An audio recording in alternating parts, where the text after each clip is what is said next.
வணக்கம் நண்பர்களே. கூட்டணி ஆட்சி தான் அப்படின்னு அமித்ஷா எடுத்த ஆயுதம், அண்ணாமலை பற்ற வைத்த நெருப்பு தமிழ்நாட்டில் கட்சிகள் மத்தியில ஒரு மிகப்பெரிய ஒரு குழப்பத்தை ஏற்படுத்தியிருக்கு. தமிழ்நாட்டில் பொறுத்த வரைக்கும் பாஜக இழப்பதற்கு ஒன்றுமே இல்லை, ஆனால் அதிமுக இழப்பதற்கு நிறைய இருக்கு. அதிமுகங்கிறது தமிழ்நாட்டில் ஒரு மிகப்பெரிய கட்சி. அந்த கட்சியை தொடங்கி வழிநடத்திய எம்ஜிஆர் அவர்கள் அதனை தொடர்ந்து கட்டி காப்பாற்றி ஒரு மிகப்பெரிய ஒரு மாபெரும் கட்சியாக வளர்த்தெடுத்த ஜெயலலிதா அவர்கள் இன்று அதிமுக தள்ளாடுகிறதா தடுமாறுகிறதா அப்படிங்கிற இடத்துலதான் தள்ளப்பட்டிருக்கு அப்படிங்கிறத நம்மளால பார்க்க முடிகிறது. அமித்ஷாவை ஏமாற்றி விட்டு அமித்ஷாவை அதிமுக பாஜகவில இருந்து கழட்டி வெளியே வந்துடலாமா, விஜயுடன் இணைந்துடலாமா, விஜயை கூட்டணிக்கு அழைத்திடலாமா அப்படின்னு எடப்பாடி பழனிசாமி எடுக்கக்கூடிய அந்த முடிவுகள் சரியானதானா அப்படிங்கிறது மிகப்பெரிய ஒரு கேள்வியை இன்னைக்கு அரசியல் வட்டாரத்துல ஏற்பட்டது. கூட்டணி ஆட்சி தான் அப்படிங்கிறது அமித்ஷா போட்ட அந்த விதை, அமித்ஷா எடுத்திருக்கக்கூடிய அந்த ஆயுதத்தின் பின்னணி என்ன? ஆட்சி என்டிஏ கூட்டணி வெற்றி பெற்று ஆட்சியை பிடித்தால் ஆட்சியில பங்குங்கிறது தான் அமித்ஷாவுடைய திட்டவட்டமான கருத்து. அதற்கு முன்மொழிகிற வகையில அண்ணாமலையினுடைய அவர் பற்ற வைக்கக்கூடிய அந்த நெருப்பில் அந்த வீரியம் எரிவதற்குள்ள தமிழக அரசியல் களத்துல மிகப்பெரிய ஒரு அதிர்வலையை ஏற்படுத்தியிருக்கு.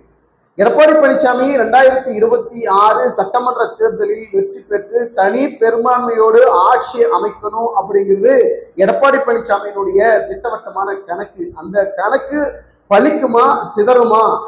அமித்ஷாவை ஏமாற்றி விட்டு எடப்பாடி எடுக்கக்கூடிய இந்த முடிவுகள் வெற்றிக்கு வாய்ப்பாக அமையுமாங்கிறது மிகப்பெரிய அளவுல ஒரு சந்தேகத்தையும் கேள்வியை எழுப்பியிருக்கு. 2026 சட்டமன்ற தேர்தலை பொறுத்த வரைக்கும் கூட்டணி கணக்கில் வருகிற போது ஆட்சியிலும் பங்கு அதிகாரத்திலும் பங்குங்கிற அடிப்படையில பாஜகனுடைய ஒவ்வொரு காய் நகர்த்தல்களும் எடப்பாடி பழனிசாமிக்கு தொடர்ந்து ஒரு நெருக்கடியை கொடுக்குது. இன்னொரு நெருக்கடி எப்படி வரும் அப்படின்னா, அண்ணாமலை 2026 சட்டமன்ற தேர்தலில் தேர்தல் களத்துல களமாடுவதற்கும் வாய்ப்புகள் இருக்கு. அமித்ஷா போடக்கூடிய அந்த புது ரூட்டு புது கணக்கு அண்ணாமலையை களத்துல இறங்கி அவரை தேர்தல் களத்துல அதாவது வேட்பாளராக களத்துல இறக்கணும் அப்படிங்கிறது அமித்ஷாவுடைய அடுத்தடுத்த பிளான்ல முக்கிய பிளானாக இருக்குது அப்படின்னு சொல்றாங்க. இந்த பின்னணியில எடப்பாடி பழனிசாமிக்கு ஒரு சரிவையும் நெருக்கடியை கொடுப்பதற்கு வாய்ப்புகள் இருக்கு. அதனாலதான் திட்டவட்டமாக எடப்பாடி பழனிசாமி ஒரு விஷயத்த சொல்றாரு, தனி பெரும்பான்மையுடன் நாங்க தான் கூட்டணி, அதாவது கூட்டணி ஆட்சி கிடையாது. பாஜக அதிமுக கூட்டணி ஆட்சியை பிடித்தாலும் தனி பெரும்பான்மையோடு அதிமுக தான் ஆட்சி அமைக்கிறதுல தெளிவா இருக்கக்கூடிய எடப்பாடி பழனிசாமி ஏன் மீண்டும் மீண்டும் அதை அழுத்தி சொல்றாரு அப்படின்னா, ஏற்கனவே பல செய்தித்தாள்கள்ல, அதாவது தமிழ்நாட்டு முக்கிய செய்தித்தாள்கள், ஒரு ஆங்கில நாளிதழ்களுக்கு உள்ளிட்ட பல்வேறு நாளிதழ்கள்ல அமித்ஷா அவர்கள் தொடர்ந்து ஒரு அழுத்தத்தை கொடுத்துட்டே இருக்கிறாரு. ஒரு விஷயத்த முன் வச்சு குறிப்பிட்டு பேசிக்கிட்டே இருக்கிறாரு. கூட்டணி ஆட்சி தான், அந்த கூட்டணி ஆட்சியில பாஜக அங்கம் வகிக்கும் அப்படிங்கிறத தெளிவுபட சொல்லிக்கிட்டு இருக்கக்கூடிய அமித்ஷாவுக்கு பதிலடி கொடுக்கிற வகையில, ஒரு எதிர்ப்பை தெரிவிக்கிற வகையில தனி பெரும்பான்மையுடன் நான் தான் ஆட்சியை அமைக்க போகிறேன் அப்படிங்கிறத தெளிவாக சொல்லக்கூடிய எடப்பாடி பழனிசாமிக்கு ஏதாவது ஒரு புஷ்ட கொடுக்கணும், ஏதாவது ஒரு அழுத்தத்தை கொடுக்கணும் அப்படின்னா அண்ணாமலையை களத்தில் இறக்கினாதான் வேலைக்கு ஆகும். அண்ணாமலையை வேட்பாளராக இறக்குவது மட்டுமல்ல, முதல்வர் வேட்பாளராகவும் அறிமுகப்படுத்தணும் அப்படிங்கிறதையும் அமித்ஷா வேறொரு ரூட்டை எடுக்கிறாரு அப்படிங்கிற ஒரு தகவல் ஒரு அதிரடியாக வருது. இது எந்த அளவுக்கு சாத்தியம்? இது எடப்பாடி பழனிசாமிக்கு நெருக்கடியை கொடுக்கும் அப்படிங்கிற பட்சத்துல அவர் தாவேக்காவுக்கு தாவுவதற்கு வாய்ப்பு இருக்குன்னு சொல்றாங்க. அதாவது இருக்கிறத விட்டுட்டு பறக்கத்துக்கு ஆசைப்படுவாங்கன்னு சொல்லுவாங்க பாத்தீங்களா. அதாவது ஒரு கூட்டணி அமைவதற்கு முன்பாக, அதாவது கட்டாயப்படுத்தியோ இல்ல சமரசம் இல்லாமல் இல்ல சம்மதிக்க வைக்காமல் ஏதோ ஒரு நிர்பந்தத்தின் அடிப்படையில கூட்டணி ஏற்பட்டிருந்தாலும் கூட அங்கே ஒரு கண்டிஷனை போட்டிருக்கணும், ஒரு நிலைப்பாடை முன் வச்சிருக்கணும்.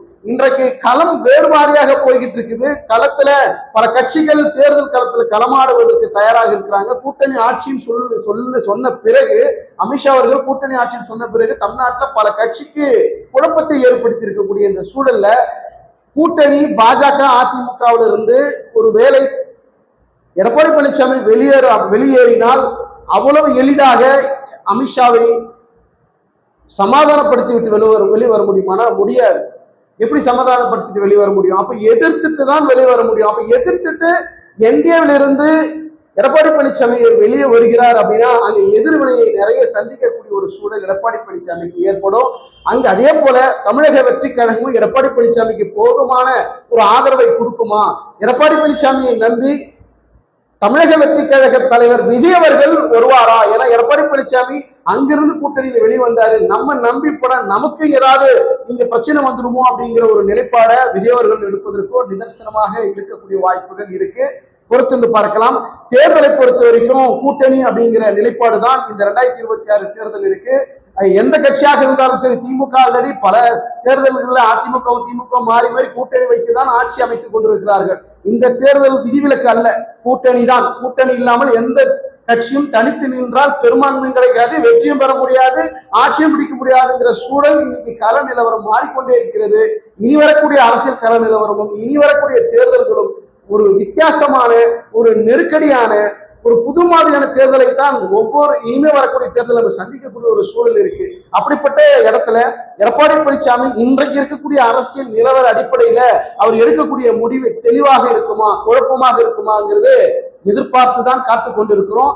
அந்த அடிப்படையில் எடப்பாடி பழனிசாமி எடுக்கக்கூடிய முடிவுகளில் ஏதாவது தவறான முடிவுகள் எடுக்கப்பட்டால் நிச்சயமாக அதிமுகவுக்கு மிகப்பெரிய பின்னடைவுக்கு அது ஒரு மிகப்பெரிய காரணமாக போய் அமையக்கூடிய வாய்ப்பு இருக்கு. தமிழக வெற்றி கழகத்தை நம்பி எடப்பாடி பழனிசாமி பாஜக இருந்து வெளிவரக்கூடிய ஒரு சூழல் எடப்பாடி பழனிசாமி முடிவெடுத்தால் அந்த இடத்தில் அதிமுக மிகப்பெரிய ஒரு சரிவை சந்திக்குமா? ஒரு நம்பிக்கைக்குரிய இடத்துல தான் நம்ம வந்திருக்கிறோம். ஒரு பிரம்மாண்டமான கட்சி நம்ம கூட இணைய போது சொல்லி கொண்டிருக்கக்கூடிய எடப்பாடி பழனிசாமி அது தாவேகாவை தான், விஜயத்தான் மையப்படுத்தி குறிப்பிட்டு சொல்றாரா அப்படிங்கிறது இன்னைக்கு ஒரு பேசுபொருளாகி இருக்கிறது. தமிழக வெற்றி கழகத்துடன் எடப்பாடி பழனிசாமி பேச்சுவார்த்தையில ஈடுபட்டு கொண்டிருக்கிறார் அப்படின்னு சொல்றாங்க. அப்படி பேச்சுவார்த்தையில் ஈடுபட்டு இருக்கிறாங்க, கூட்டணி உறுதியாக போகிறதா அல்லது என்டிஏ கூட்டணியிலிருந்து எடப்பாடி பழனிசாமி வெளியே எடப்பாடி பழனிசாமி தலைமையில தாவேகா இணைதா அப்படிங்கிற ஒரு கேள்வி இருக்கு. ஏற்கனவே தமிழக வெற்றி கழகம் விஜய் அவர்கள் தெல்ல தெளிவாக விஷயத்தை சொல்லிட்டாங்க. விஜய் அவர்களுடைய தலைமையில தான் கூட்டணின்னு. இங்க எடப்பாடி பழனிசாமி தலைமையில தான் கூட்டணி. இவரு மீண்டும் பாஜக வெளியே ஏதாவது சொன்னார் அப்படின்னா மிகப்பெரிய ஒரு குழப்பத்தை ஏற்படுத்தும். அங்க விஜய் அவர்கள் எடப்பாடி பழனிசாமி தலைமை ஏற்று கூட்டணிக்கு வருவதற்கு மிகப்பெரிய கஷ்டம் அங்க. ஏன்னா மிகப்பெரிய நெருடல் ஏற்படும். நான் பெரியவனா நீ பெரியவனா, நாங்க எங்க பின்னாடி இப்பவே எங்களுக்கு 15-20% வாக்குகள் இருக்கு அப்படின்னு தமிழக வெற்றி கழகம் அவர்கள் முன்மொழியக்கூடிய அந்த அறிக்கையிலிருந்து தெரியுது. இங்க எடப்பாடி பழனிசாமிக்கு ஒரு 19-21% வாக்குகள் இருக்கு. தாவேகாவுடன் அதிமுக இணைகிற போது இது வெற்றி கூட்டணியாக மாறுவதற்கு வாய்ப்பு இருக்கு. தேமுதிகவையும் கூட்டணிக்குள் கொண்டு வருவார்கள், பாமகவையும் கூட்டணிக்குள் கொண்டு வருவார்கள். இப்படி இருக்கின்ற போது ஒரு பலமான கூட்டணியாக அமையும், நிச்சயமாக அமையும். அது வெற்றி கூட்டணியாக அமையும். இது பாஜகவுக்கு நெருக்கடி கொடுக்கும், திமுகவுக்கு நெருக்கடி கொடுக்கும். வெற்றிக்கு சவால் விடுகிற வகையில் அந்த கூட்டணி மாற்று கருத்துக்கு இடமில்லை. ஆனால் இது அமையுமா, இது ஏற்படுமா, இது உருவாகுமாங்கிறது தான் மிகப்பெரிய ஒரு கேள்வி இருக்கு. அமித்ஷாவை அந்த அளவுக்கு சாதாரணமா விட்டுட்டு எடப்பாடி பழனிசாமியால் வெளிவருவதற்கு வாய்ப்புகள் மிக மிக குறைவு. அப்படி வெளியே வந்தால் பல பிரச்சனைகள் எடப்பாடி பழனிசாமி சந்திக்கக்கூடிய சூழல் ஏற்படும். அப்படி எதிர்வினைகளை சந்திக்கின்ற போது கட்சியினுடைய பொதுச் செயலாளர் பதவிக்கும் இரட்டை இலை சின்னத்துக்கும் பிரச்சனை இருக்கு. இந்த பிரச்சனையை எப்படி எதிர்கொண்டு அமித்ஷாவை எதிர்த்து அவருடைய பயணம் எப்படி அமையும் அப்படிங்கிறது மிகப்பெரிய ஒரு கேள்வி. இன்னொரு பக்கம் ஓ பன்னீர்செல்வத்தினுடைய அவருடைய ஒரு விஷயத்தை என்ன சொல்றாரு அப்படின்னா, ஒவ்வொரு மாவட்ட செயல்வர்கள் கூட்டத்துல கூட்டி நான் ஒரு முடிவை அறிவிக்கிறேன்னு சொல்லி ஒரு ஆலோசனை கூட்டத்துல ஓ பன்னீர்செல்வம் அவர்கள் சொன்னாரு. அதன் பிறகு இன்னொரு விஷயத்தையும் திட்டவட்டமா சொல்றாரு. இப்ப இல்லைங்க, எந்த காலத்திலுமே தனி கட்சிங்கிற பேச்சுக்கே இடம் இல்லை அப்படிங்கிற திட்டவட்டமா சொல்றாரு. ஆனா சமூக வலைதளத்திலும் சரி ஊடகங்கள் மத்தியிலும் சரி என்ன வந்தது, ஓ பன்னீர்செல்வம் அவர்கள் தனி கட்சி ஆரம்பிக்க போறாரு, பாஜகவில இருந்து விலகி தனி கட்சி ஆரம்பிக்க போறாரா, இல்ல என்டிஏ கூட்டணி ஆதரவோட தனி கட்சி தொடங்கி என்டிஏ கூட்டணியில இணைய போகிறாரா அப்படின்னு பல்வேறு செய்திகள் ஒரு பரபரப்பை ஏற்படுகிற வகையில ஓ பன்னீர்செல்வம் அவர்கள் தனி கட்சி ஆரம்பிக்க போறாருன்னு சொன்னாங்க. ஆனால் திட்டவட்டமாக ஓ பன்னீர்செல்வம் அவர்கள் என்ன சொல்றாரு அப்படின்னா, இப்ப இல்லைங்க, எந்த காலத்திலையும் தனி கட்சி தொடங்குறங்கிற எண்ணம் எங்களுக்கு கிடையவே கிடையாது.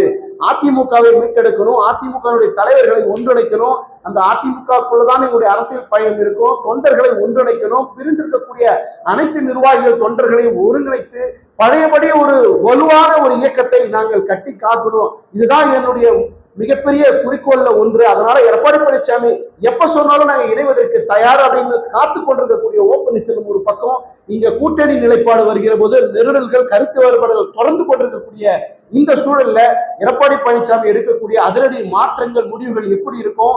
அமித்ஷானுடைய பிளான் வேறு மாதிரியாக இருக்கிறது. தேர்தல் களத்துல அண்ணாமலையை களத்தில் இறங்கி முதல்வர் வேட்பாளராக களத்தில் இறக்கணுங்கிறது அமித்ஷானுடைய அடுத்த கட்ட அதிரடி பிளான்ல முக்கிய பிளானாக இருக்குதுன்னு சொல்றாங்க.